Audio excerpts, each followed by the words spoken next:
오늘은 교회가 고난주일로 모이는 날입니다. 그리고 이번 한 주를 고난주간으로 예수님의 십자가를 묵상하며 한 주를 보내게 됩니다. 마태복음 저희가 나누던 말씀 4장까지 나누었는데 잠시 멈추고 오늘은 예수님의 고난에 관한 말씀을 함께 나누려고 합니다.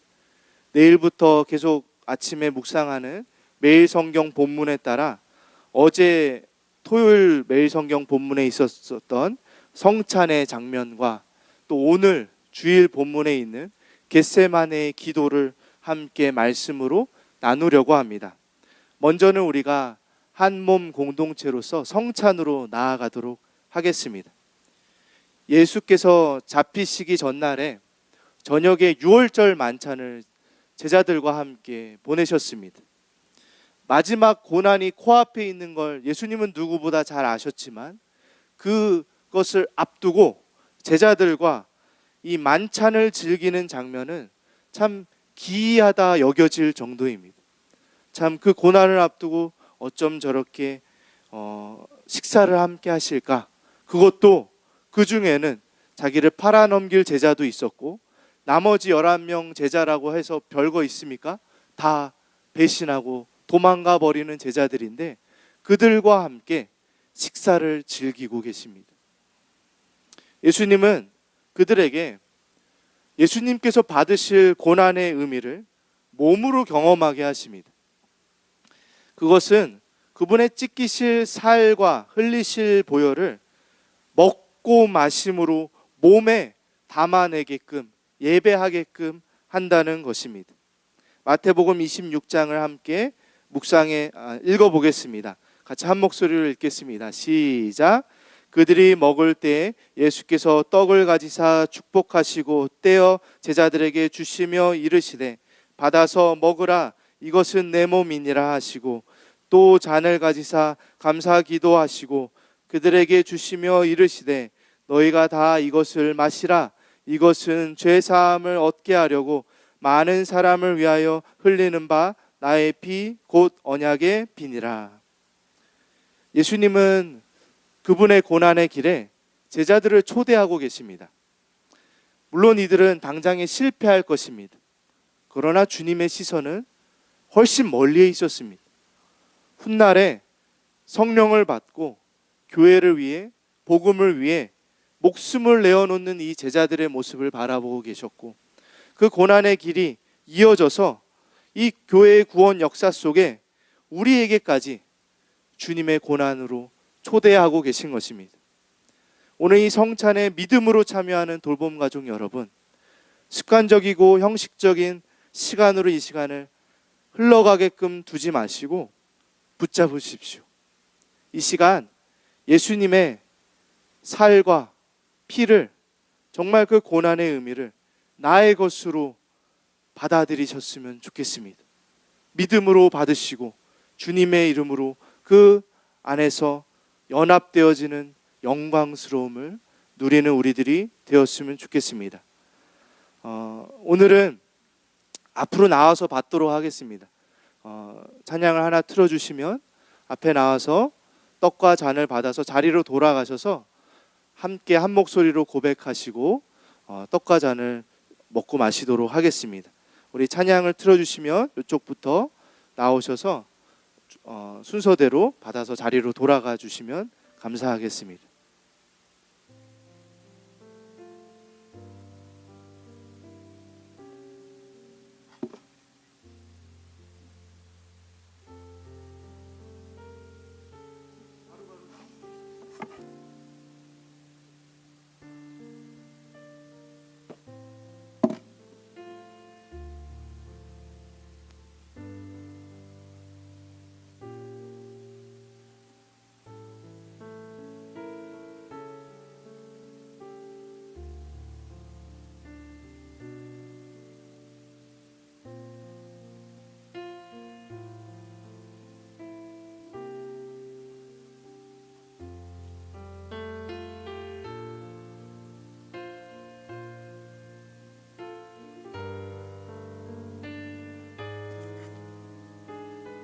우리 함께 떡과 잔을 들고 믿음으로 고백하도록 하겠습니다.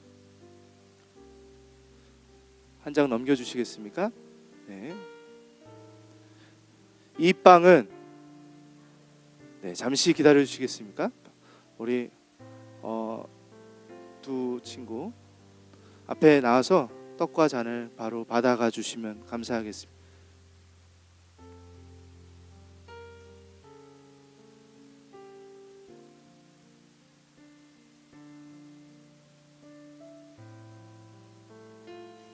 네, 함께 믿음으로 고백하겠습니다. 이 빵은 나를 위해 찢기신 예수님의 몸이요, 이 잔은 나를 위해 흘리신 예수님의 보혈입니다. 믿음으로 받겠습니다.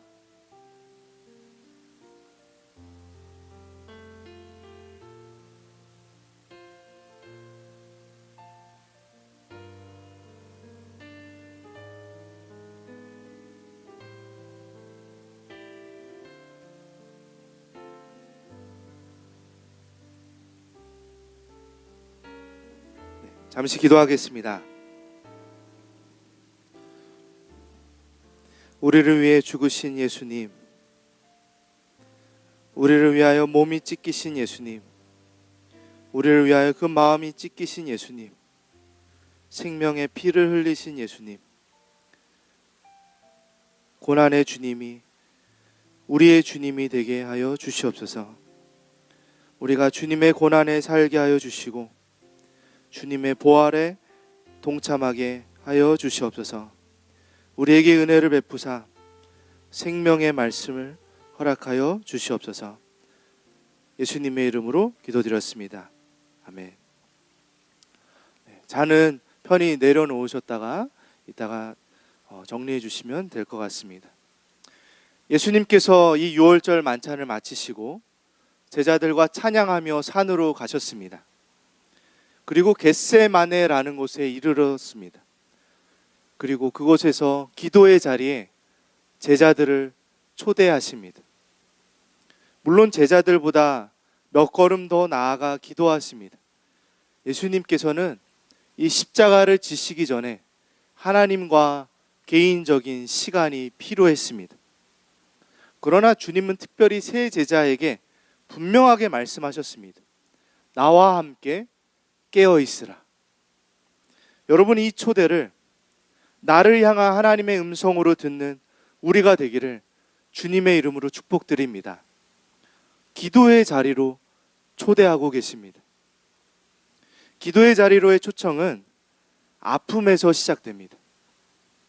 예수님은 공생의 모든 순간 중에 이토록 자신의 아픔을 토로한 적이 없으셨습니다. 37절에 보면 고민하고 슬퍼하사, 38절에 보면 내 마음에 매우 고민하여 죽게 되었으니 라고 말씀하십니다. 그리고 그 말씀을 지금 다른 이가 아닌 제자들에게 말씀하고 계십니다. 제자들은 아마 낯설었을 것입니다.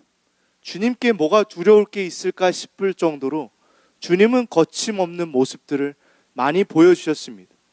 그분을 죽이러 달려드는 사람들 앞에서도 의연하셨고, 폭풍이 몰아쳐도 주무실 수 있는 그분이 괴로워하고 약해 보이는 이 모습에 도대체 무슨 일일까 제자들은 쉽게 깨닫지 못했을 것입니다. 아마 그것이 무슨 의미인지 몰랐기 때문에 이들은 결국 잠들어 버립니다. 예수님의 마음의 고민과 슬퍼함과 아픔이 그들의 것이 되지 못했던 것입니다. 예수님께서 무엇을 아파하셨을까요? 십자가. 물론 십자가입니다. 그렇다면 십자가에 어떤 것이 그렇게 아팠던 것일까요? 어렸을 때는 그것이 당연히 육신의 아픔으로 저에게 다가왔습니다. 생각만 해도 끔찍했습니다. 머리에 가시면류관이 머리를 찌르며 피가 흘러내리고 채찍질을 맞고 무시무시한 골고다 언덕을 그 무거운 십자가를 지고 올라가야 합니다. 못은 손이 아니라 손목에 박혔다고 알려집니다. 손에 박히면 그 몸을 지탱해내지 못하고 찢어지기 때문에 손목과 발목에 긴 장못이 박히는 것을 생각하면 눈이 질끔 감아졌습니다. 십자가에서의 죽음은 피를 많이 흘려 죽는 것이 아니라고들 합니다. 대부분은 질식사라고 합니다. 이 십자가에 온몸이 매달려 있으면 이 못 박힌 손과 팔에 힘을 주어 자세를 잡지 않으면 폐가 눌려 숨을 제대로 쉴 수 없다고 합니다. 십자가에서의 그 죽음의 사투는 숨 막히는 그 순간들을 뼈를 찔러대는 그 아픔과 맞바꾸며 끝까지 살고자 사투를 벌이는 그 싸움이라고 생각하시면 될 것 같습니다. 결국에 힘이 빠지고 숨이 멎게 되는 것이죠. 그런데 나이가 좀 더 들어서는 예수님께서 아파하셨던 것은 마음의 아픔이 아닐까라는 생각이 들었습니다. 너무 허무하지 않습니까? 주께서 만드시고 얼마나 사랑하시는지 정말 사랑으로 끝까지 돌보아왔던 인간들의 배반이 정말 너무나 마음을 찔르게 다가옵니다. 하늘의 보좌를 버리고 오신 그분을 향하여 모욕하고 침뱉으며 자존심을 상하게 하고 빌라도가 얼마나 참담한 말을 합니까? 내가 너를 살릴 수 있다. 생명의 주인께 하는 이 참담한 말들.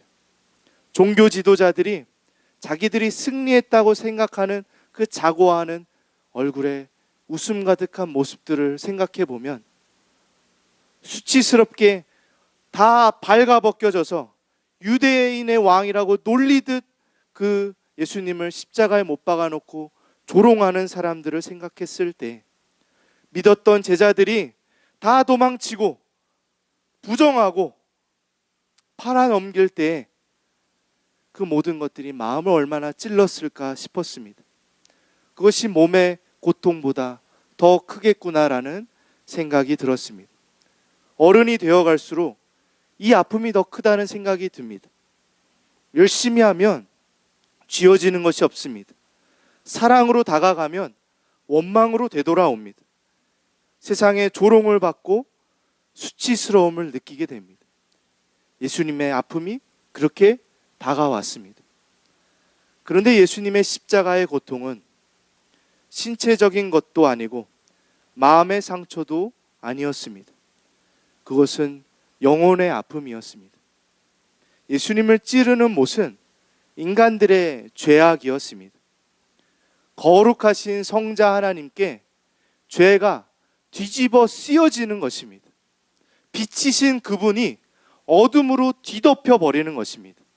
그리고 그 순간에 일어나는 가장 큰 고통은 하나님과 단절을 경험하신다는 것입니다. 하나님 왜 나를 버리십니까? 라는 그 고통의 외침 속으로 예수님이 들어가게 되신다는 것입니다. 예수님께 가장 소중한 것은 하나님 아버지와의 그 친밀함, 하나됨이었습니다. 우리의 죄를 사하기 위해서, 즉 우리가 하나님과 단절된 이 아픔을 낫게 하기 위해서 그분이 그 단절의 아픔 속으로 들어가게 되셨다는 것입니다. 그것을 진정 아파하고 계신 것입니다. 우리는 어떤 아픔에 아파하고 있습니까? 어떤 아픔이 하찮다 말씀드리는 것이 아닙니다. 육신이 아파 보십시오. 정말 그것처럼 현실적이고 실제적인 아픔이 없습니다. 우리는 신음하고 아파하고 두려움에 빠지게 됩니다. 마음이 아픈 사람들이 삶이 다 무너져서 정말 허우적거리는 삶들을 바라보았을 때 안타깝습니다. 그런데 영혼의 아픔은 느끼지 못하는 자들이 너무나 많습니다. 하나님과 단절된 상태를 전혀 아파하지 않는 이 죽어버린 영혼들을 바라볼 때에 안타까운 마음이 들 뿐입니다. 주님과 동행하지 못할 때에도, 경험하지 못할 때에도, 주님의 말씀을 듣지 아니하여도, 주님과 호흡하며 기도하지 아니하여도, 우리의 입술을 열어 우리가 경험하는 하나님의 영광과 아름다움을 노래하지 못해도 그것이 하나도 마음에 부대껴지지 않는 이 죄인들의 인생들을 향하여 안타까운 마음이 커져만 가는 것입니다. 통증을 느끼지 못하는 것은 어찌 보면 가장 심각한 문제일지도 모릅니다. 몸이 아프면 아픔을 느껴야 됩니다. 그 통증이 우리를 치료의 자리로 나아가게 하기 때문입니다. 그런데 이제 영혼의 통증이 무뎌져 가고 있습니다. 여러분, 고난주간이 되면 교회에서는 주님의 고난을 묵상하기 위해 많은 것들을 시도해 봅니다. 금식을 하고, 요새는 미디어 금식이라는 것도 참 많이 합니다. 스스로를 괴롭게 함으로 예수님의 괴로움을 좀 더 묵상하려 합니다. 먹는 즐거움, 즉 육신의 즐거움을 자제하고 마음의 즐거움들을 좀 절제하여 예수님의 고난을 생각해 보려고 하는 것입니다. 신앙 훈련으로서 해볼 만한, 권장할 만한 일이라고 생각합니다. 여러분들도 주님의 고난을 위하여 그러한 것들을 시도해 보는 것이 저는 나쁘다고 생각하지 않습니다.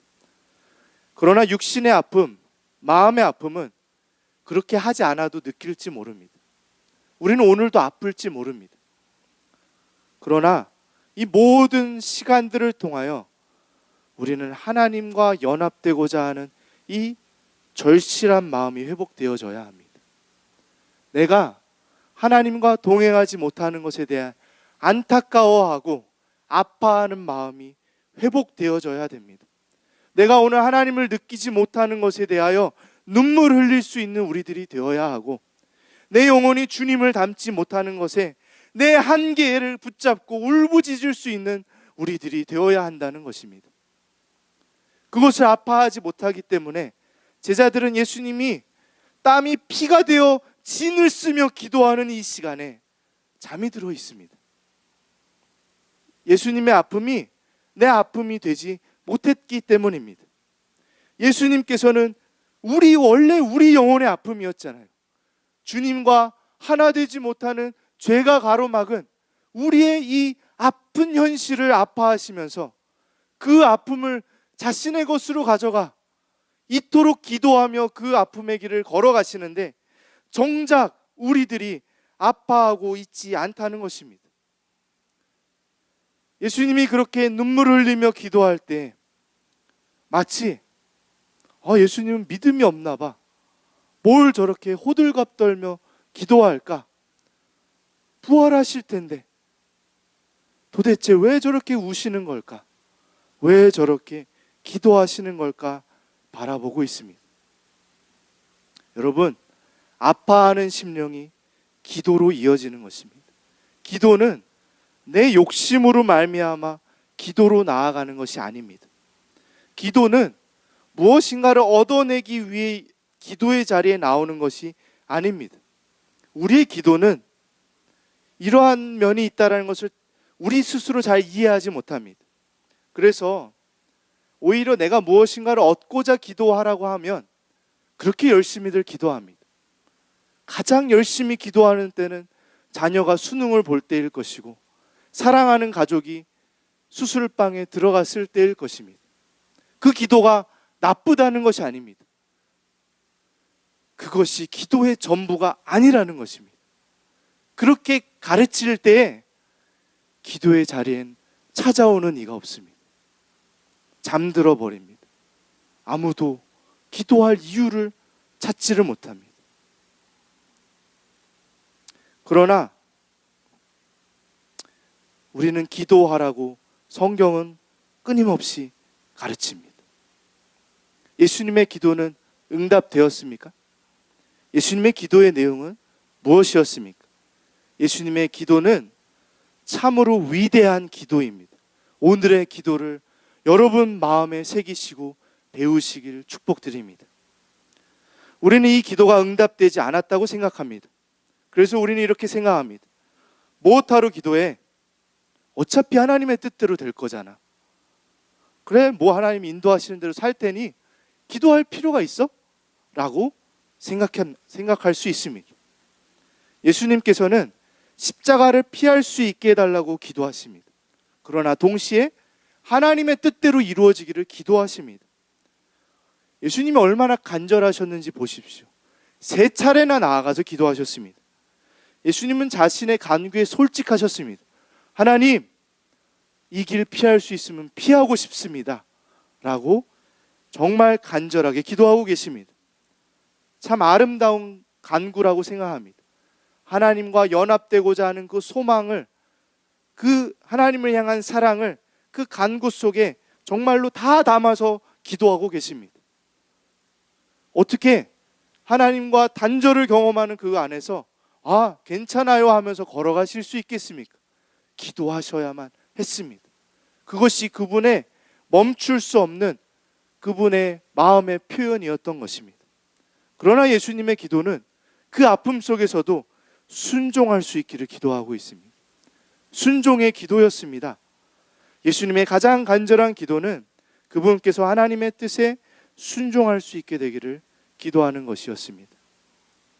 기도는 우리가 하나님과 교제하며 나의 필요를 가지고 구하는 시간 맞습니다.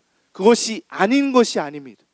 그러나 그 안에 주님의 뜻이 내 안에 이루어져 가는 시간이기도 합니다. 성경은 끊임없이 우리가 간절히 기도해야 한다 말씀합니다. 기도는 성도의 삶에 굉장히 중요한 부분입니다. 여러분, 성도의 삶을 무엇이라고 표현하겠습니까? 저에게 하나를 꼽으라고 한다면 저는 괴리라는 단어를 꼽고 싶습니다. 구원받았습니다. 거룩한 존재가 되었습니다. 그런데 나의 이런 정체성과 내가 삶을 살아내는 수준과 실력이 너무나 다른 괴리에 있습니다. 나는 여전히 구원받은 자답지 못한 모습이 많습니다. 영광을 받았습니다.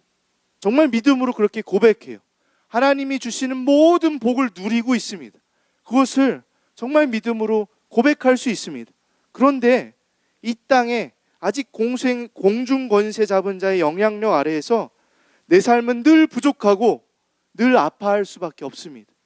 그 괴리에 우리가 살고 있습니다. 뭐라고 할까요? 분명 행복한데 괴롭습니다. 감사한 거 맞는데 속상합니다. 그 괴리는 아직 완성되지 않은 우리의 구원을 표현하는 것입니다.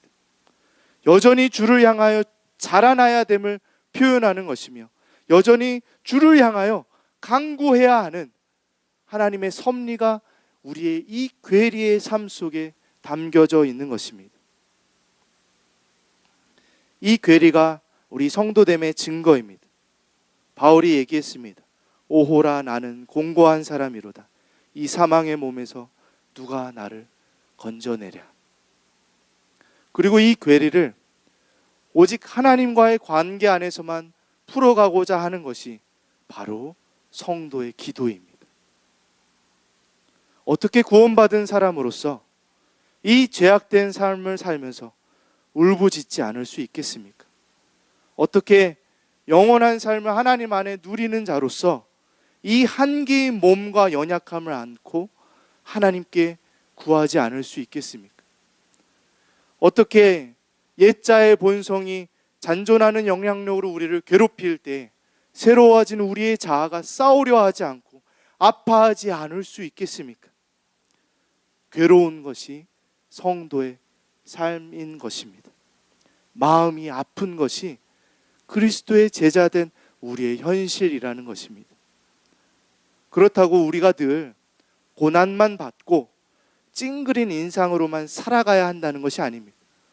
우리는 이 괴로운 인생을 넉넉히 감당하고 때때로 주시는 은혜에 기뻐하고 평안을 고백하기도 합니다. 그럼에도 주님이 다시 오시는 그날까지 주님은 우리로 하여금 이 땅을 완전한 천국으로 누리도록 하시지 않았다는 것입니다. 우리는 완성될 나라, 다시 오실 주님을 향한 영원함을 향한 궁극적인 갈급함을 안고 불만족을 안고 결핍을 안고 살아가는 사람들이 되어야 하는 것입니다. 여러분, 고난 주간에 무엇으로 주님의 고난에 동참하시겠습니까? 오늘 나눈 예수님의 그 고난의 몸과 피를 어떻게 삶으로 표현하시겠습니까? 여러분들, 상실감에 신음할 때 주님께 기도의 자리로 나아오십시오. 여러분, 정말 상실감에 빠져 기도할 때 주님께 나오면 사실 무슨 기도해야 될지 모릅니다. 말이 안 나와요. 그저 하나님께 나와서 눈물이 납니다. 눈을 감고 그분의 임재 앞에 설 때 주체할 수 없는 눈물이 흘러나오게 됩니다. 내가 바라는 것이 죽어지는 과정 속에 눈물을 흘립니다. 그런데 그것이 나를 향한 하나님의 선한 뜻이라는 것을 알게 되며 위로함으로 또 눈물을 흘리게 됩니다. 부정할 수 없는 하나님의 은혜가 내 마음속을 그 기도의 시간들 속에 휘몰아쳐 다가옵니다. 우리는 그때 겟세마네에 엎드려 기도하시는 예수님을 만나는 것입니다. 하나님, 나는 이렇게 해주셨으면 좋겠습니다. 그러나 주님의 뜻이 이루어짐을 나는 더욱 소망합니다. 나로 하여금 주님을 신뢰하며 이 아픔의 삶을 살아가게 하여 주십시오. 여러분, 그리스도인의 고난의 삶을 비관적으로 받아들이지 마십시오. 이것은 우리의 신앙의 신비이기 때문입니다. 그리스도인 삶에 다가오는 고난, 괴리의 깊이, 눈물과 상처는 오히려 우리의 기쁨과 영광으로 승화되기 때문입니다. 짙은 어둠의 시간 속에 오히려 우리의 기대함은 커져만 갑니다. 죽음이 가까울수록 영원한 나라가 한 걸음 더 가까이 오는 것은 오직 그리스도인에게 허락된 삶의 품격인 것입니다. 그래서 비관적인 것이 아닙니다. 고난을 직면할 준비가 되어져 가는 것입니다. 여러분, 기도의 자리로 초대하고 싶습니다. 아침에 출근길에 집안일 하거나 설거지할 때 새벽 기도 말씀 한번 들어보십시오. 주님의 골고다 길을 말씀으로 나누는 이번 한 주 새벽 기도 말씀 속에 함께 묵상하면서 잠시라도 기도해 보십시오. 예수님의 부활의 의미를 내 것으로 경험하기 위해 먼저 예수님의 고난이 내게 참된 의미로 경험되어져야 할 것입니다. 주님의 골고다를 향한 발걸음마다 새겨진 주님의 사랑, 성찬 가운데 참여한 예수님의 고난, 우리의 삶에 가득한 아픔들이 이제 나만의 아픔이 아닌 주님의 아픔을 배우는 아픔으로서 나에게 허락되어져 가고, 그 안에서 주님이 고난받으신 이유가 무엇인지 깨달아지며 결국에 주님이 왜 고난받으셨습니까? 우리로 하나님과 하나 되게 하기 위함 아니었습니까? 하나님과 연합되는 그 기쁨으로 나아오는 저와 여러분들 되시길 축복드립니다. 우리